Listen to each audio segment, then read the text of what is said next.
नमस्कार दोस्तों, साहित्यिक कहानियों के इस चैनल कहानियां जिंदगी की पर मैं शैली नारायण आप सभी साहित्य प्रेमियों का तहे दिल से स्वागत करती हूँ। और आज आप सबके सामने उपस्थित हूँ श्री हरि प्रकाश राठी जी द्वारा रचित दो भाइयों के अटूट प्रेम की कहानी को लेकर। कहानी का नाम है ढाल। आगे बढ़ने से पहले आप सबसे अनुरोध है कि अगर चैनल पर पहली बार आए हो या अब तक ना किया हो तो चैनल को सब्सक्राइब जरूर करें। आइए सुनते हैं।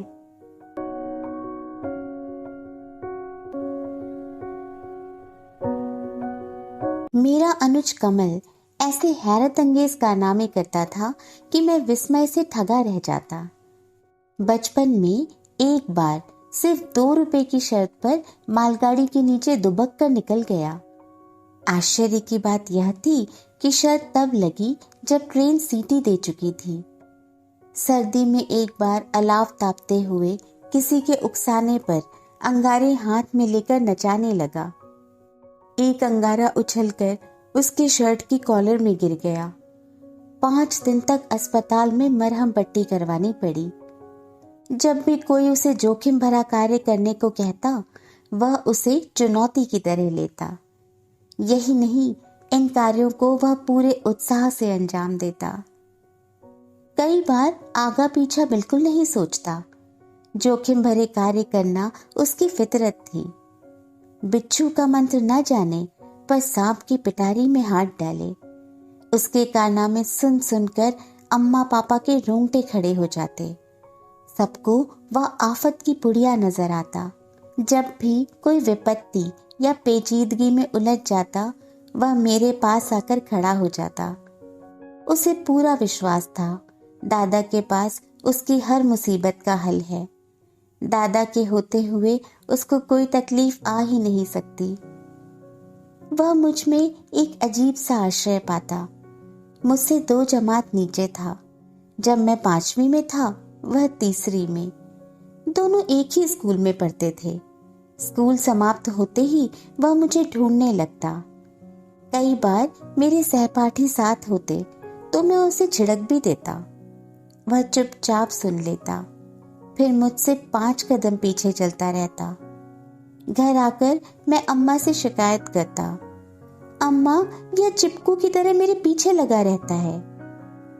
अम्मा मेरे सर पर स्नेह से हाथ फेरती। ठीक ही तो करता है, तू इंजन है या डिब्बा है? तेरी उंगली पकड़कर नहीं चलेगा तो किसकी पकड़ेगा? कमल की आंखें चमक जाती, जैसे उसके किसी अभीष्ट कार्य का अनुमोदन हो गया हो। रात में कई बार न जाने कहां से भूत प्रेतों की कहानियां सुनकर आता। उसका बिस्तर अलग लगा होता था, पर जैसे तैसे मुझे मनाकर मेरे बिस्तर में घुस जाता। दादा, मुझे आपके साथ नींद अच्छी आती है। उसकी मोर सी मीठी बोली मेरा मन हर लेती। दरअसल मैं खुद भी रातों में बहुत डरता था, पर कमल की नजरों में मैं एक निर्भीक, निडर व्यक्ति था जो भूत प्रेत के हौसले भी पस्त कर सकता है। उसका भ्रम कई बार मेरे मन में अजीब सी गुदगुदी पैदा करता। बचपन में ही कहीं मुझे बुजुर्गियत का बोध होने लगता। सावन के महीने में एक बार हम दोनों स्कूल से आ रहे थे। अम्मा दोनों को अलग अलग छतरी देती थी। थोड़ी देर चले ही थे कि टपाटप बड़ी बड़ी बूंदें गिरने लगी। मैंने तुरंत अपनी छतरी खोली व कमल को छतरी खोलने को कहा। आश्चर्य, उसे तो यह बात सूझी ही नहीं। वह तो बस मेरे छाते के नीचे अपनी छतरी बिना खोले ही चलने लगा। उसे पूरा विश्वास था दादा की छतरी के नीचे वह भीग ही नहीं सकता। एक बार किसी के उकसाने पर मोहल्ले के एक गुंडे लड़के सोमदत्त से भिड़ गया। दोनों में अच्छी गुत्थम गुत्था हुई, पर वह तिनखैया सोमदत्त जैसे कसरती शरीर वाले लड़के के आगे कहां तक टिकता। सोमदत्त ने उसकी अच्छी धुनाई की। जब बस नहीं चला तो उसने मेरा अवलंब लिया। छोटा देखकर दादागिरी करता है? दम है तो सुनील दादा से लड़कर बता, कच्चे घड़े की तरह फोड़ डालेंगे। 2 घूंसों में ही छठी का दूध याद आ जाएगा। एक पटकी देते ही रेत की दीवार की तरह गिरेगा। पराजय की खिन्नता ने उसके क्रोध के अंगारे और दहका दिए थे। इतनी सी जान, गज भर की जुबान, डींग मत मार। वह कौन सा सूरमा है? राज्ञा का भाई पराज्ञा, उसे भी ले आ। चटनी नहीं बना दूं तो सोमदत्त नहीं कहना। सोमदत्त आंखें फाड़े चिल्ला रहा था। ज्यादा 30 मार का मत बन। जीप चलाने की बजाय लड़कर बताना। दादा ने अच्छे अच्छों के दांत खट्टे किए हैं, देखते ही निक्कर उतर जाएगी। जा जा, उसको भी ले आ। दिन में तारे नहीं दिखा दूं तो कहना। वह संसार में किसी की भी बुराई सुन सकता था, पर कोई दादा का नाम नीचा करे यह उसे असह्य था। आंखों के आगे पलकों की बुराई कौन सहेगा? रोते रोते मेरे पास आया। दादा, सोमदत्त ने मुझे बिना मतलब मारा है। मैंने उसे साफ कह दिया, हिम्मत हो तो दादा से लड़ो। आप मेरे साथ चलो, अभी धूल चाटता नजर आएगा। लड़ाई के नाम से ही मेरी पिंडलियां कांपने लगी। यह अक्लमंद की दुम एक दिन इज्जत धूल में मिलाएगा। कैसा अजीब भाई है, जिसकी गोद में बैठे उसी की दाढ़ी नोचे। इस अहमक के पेट में भवानी बैठे। लेकिन यह प्रतिष्ठा एवं आस्था का प्रश्न था। मेरी स्थिति सांप छछूंदर जैसी थी। उगले तो अंधा, निगले तो कोढ़ी। मैंने अपने भीतर के सारे साहस को इकट्ठा किया। चल देखे कौन तुझे हाथ लगा सकता है। उसकी आंखें वीरोन्मत्त उत्साह से चमक उठी।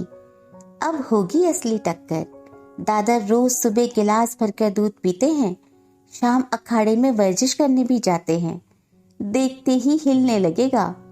हो सकता है दादा को देखते ही भाग खड़ा हो। एक अजीब से उत्साह से वह लंबे लंबे कदम भरने लगा। उसके उत्साह ने मुझे हौसला दिया। कुल प्रतिष्ठा की ध्वजा हाथ में लिए मैंने कूच किया। उसके कंधे पर हाथ रखे मैं ऐसे चलने लगा जैसे वीर रस से पगा कोई रणधीर जा रहा हो। भय की पराकाष्ठा एवं इज्जत की दावेदारी कभी कभी इंसान को असीम साहस से भर देती है। रगों में तेजी एवं तबीयत में नशा छा जाता है। सोमदत्त को देखते ही कमल ने उसे ललकारा। अब लड़, दम हो तो। बच्चों को कोई भी आंख दिखा सकता है। सोमदत्त की भुजाएं फड़क उठी। उसका रण कौशल उसके चेहरे पर चमक उठा। पूरे मोहल्ले में उसकी प्रतिष्ठा का प्रश्न था। मुझे देखते ही उसने धमाधम 4 घूंसे लगाए। फिर टांग में एड़ देकर वह पटकी दी कि मुझे दिन में ही तारे दिखने लगे। मैं उस वक्त को कोसने लगा जब कमल के उकसाने में आ गया। ये कमबख्त तो कुछ भी मदद नहीं कर रहा। लंगड़े लूले गए बारात, 2-2 जूते, 2-2 लात वाली हालत थी। वापस उठने के पहले ठाकुर जी से मनौती मांग रहा था। प्रभु, कमल के सामने तो ऐसी दुर्गत मत करवा। मैं ऐसे क्या मुंह दिखाऊंगा? मैं किसी भी हालत में उसकी आंखों में नहीं गिरना चाहता था। घोड़े का गिरा संभल सकता है, आंख का गिरा नहीं। बिल्ली के भागे का छीका टूटा, मेरा सौभाग्य। उसी वक्त सोमदत्त के पिता उधर से निकले। उसे लड़ते देखकर उसे 2 तमाचे रसीद किए। जब देखो लड़ता रहता है, सिवाय गुंडागर्दी के कुछ आता है? पिछले 3 साल से एक ही जमात में बैठा है। सोमदत्त के पिता उसे कान पकड़कर घसीट ले गए। अंधा क्या चाहे, 2 आंखें। प्रभु इतने कृपालु हो सकते हैं, यह मुझे उसी दिन समझ में आया। मैंने तुरंत मौके का फायदा उठाया। तमक कर बोला, आज बाप ने बचा लिया, कल तो इसी मोहल्ले में मिलेगा। आज के बाद कमल को हाथ भी लगाया तो टांग तोड़ दूंगा। कमल का चेहरा गर्व ज्योति से जगमगा रहा था। बचपन अब मात्र अतीत की स्मृति है। वे दिन हवा हुए। बचपन एक नन्ही चिड़िया की तरह फुर्र से उड़ गया। कौन जानता था कि कल की उन छोटी छोटी जोखिमों को जीने वाला कमल शहर का एक प्रमुख उद्योगपति होगा। कॉलेज छोड़ने के बाद मेरी रेलवे में नौकरी लग गई। कमल ने बहुत प्रयास किए, पर वह किसी प्रतिस्पर्धी परीक्षा में नहीं निकला। जब भी किसी परीक्षा में असफलता की सूचना मिलती, वह मेरे पास आकर कुछ समय बैठ जाता, जैसे मैं ही उसका अवलंब हूँ। हताश उसने टेक्सटाइल प्रिंटिंग के एक कारखाने में नौकरी की। वही जोखिम लेने की पुरानी आदत उसे पुकारने लगी। ऋण लेकर स्वयं की एक छोटी सी फैक्ट्री खोली, फिर कभी पीछे मुड़कर नहीं देखा। हम दोनों की शादी हुए भी अब 20 वर्ष से ऊपर होने को आए। बच्चे भी बड़े हो गए। कमल अब एक धनी मानी व्यक्ति था। शहर के कई उच्चाधिकारियों से उसके घरेलू संबंध थे। कई लोग उससे कारोबार के संबंध में राय लेने आते, वह उसकी सलाह मानकर निहाल हो जाते। वह जब भी विपत्ति में होता सीधे मेरे घर आ जाता। मेरी हैसियत के हिसाब से मैं उसकी किसी समस्या का समाधान नहीं कर सकता था, पर मात्र मेरी उपस्थिति से ही उसे सुकून एवं सहारा मिल जाता। व्यावसायिक जगत में उसके सटीक निर्णयों की सर्वत्र सराहना होती, पर अपनी छोटी से छोटी समस्या को भी वह मुझसे फोन पर डिस्कस करता। वक्त का रथ सदैव अविरल गति से चलता रहता है। इन्हीं दिनों मेरी पोस्टिंग हमारे शहर से 300 किलोमीटर दूर गोपीपुर शहर में स्टेशन मास्टर के पद पर हुई। प्रमोशन के साथ ट्रांसफर था, अतः जाना ही था।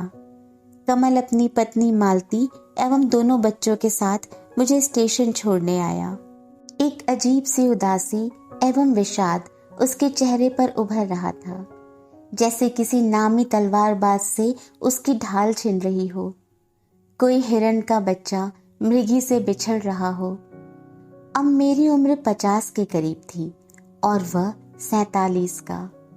दोनों के आधे से ऊपर बाल सफेद हो चुके थे, फिर भी वह बार बार मेरे समीप आकर खड़ा हो जाता। मेरा विह्वल मन फूट फूट कर रोने को करता, पर मुझे मालूम था मेरे एक आंसू के बहते ही उसकी आंखों से गंगा जमुना बह उठेगी। ट्रेन जब स्टेशन छोड़ने लगी तो वह तब तक मेरे डिब्बे के साथ चलता रहा जब तक उसके पांव की गति ने उसका साथ नहीं छोड़ दिया। स्टेशन मास्टर की भी कोई नौकरी है? रात दिन जगकर जनता की सेवा करो, पर पब्लिक तो फिर भी खरी खोटी ही सुनाती है। मैं शहर छोड़कर यहाँ आ तो गया, पर ना तो मेरा मन यहाँ लगता था, ना परिवार का। नौकरी की मजबूरी ना होती तो कब का छोड़ देता। कमल ने मुझे कहा भी था, दादा यही कुछ मिलकर काम कर लेंगे, अब मुझसे भी कारोबार अकेले नहीं संभलता। पर मुझे लगा उसके सहारे कोई भी काम करके मैं मेरा बड़प्पन ही खो दूंगा। माँ बाबूजी के निधन के बाद तो मैं उसका भगवान ही हो गया था। चंद्रमा को भी ग्रहण लगता है। मेरे शहर छोड़ने के बाद से ही जैसे कमल के दिन फिर गए। भरे पूरे परिवार के बीच वह अजीब सी उदासी में रहने लगा। घंटों अकेला बैठा आकाश में किसी को ढूंढता। एक अजीब से अवसाद ने उसे आवृत्त कर लिया।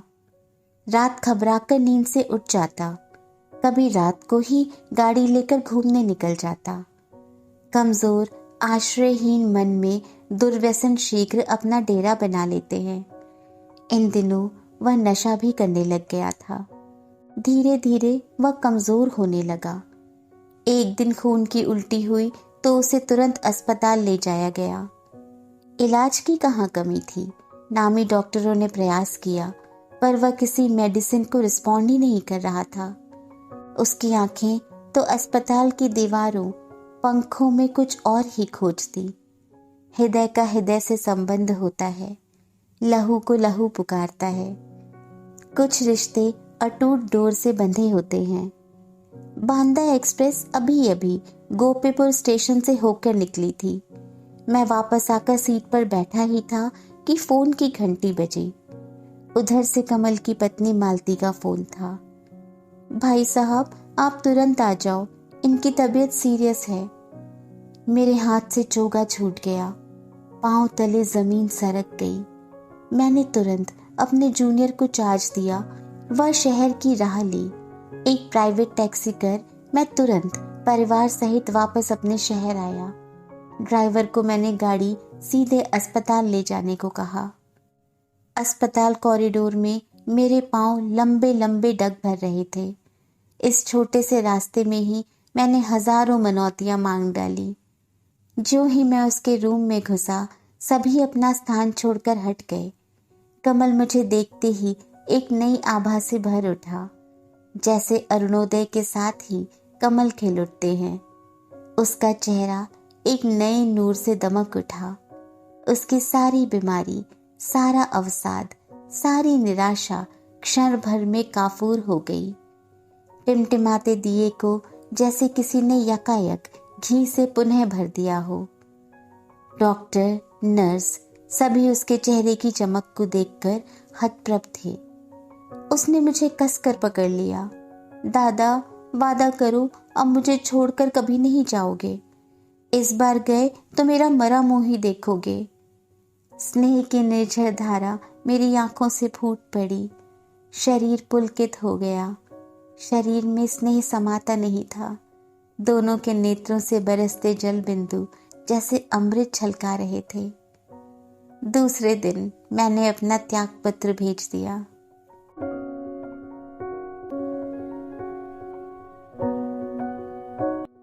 दोस्तों, दो भाइयों के अटूट और निर्मल प्रेम की इसी मार्मिक कहानी के साथ मैं शैली आज आप सबसे इजाज़त लेती हूँ। बहुत जल्द फिर मिलूंगी एक और कहानी और कुछ और ऐसे ही दिलचस्प किरदारों के साथ। तब तक अपना और अपनों का बहुत सा ख्याल रखें। चैनल पर पहली बार आए हो या अब तक ना किया हो तो चैनल को सब्सक्राइब करना बिल्कुल ना भूलें। पसंद आए तो कहानी को लाइक और शेयर करें। कहानी, लेखक और प्रस्तुति से संबंधित अपने कोई भी विचार या सुझाव हमें कमेंट बॉक्स में लिखकर ज़रूर बताएं। स्वस्थ, सुरक्षित, प्रसन्न और प्रेममय रहें। नमस्कार।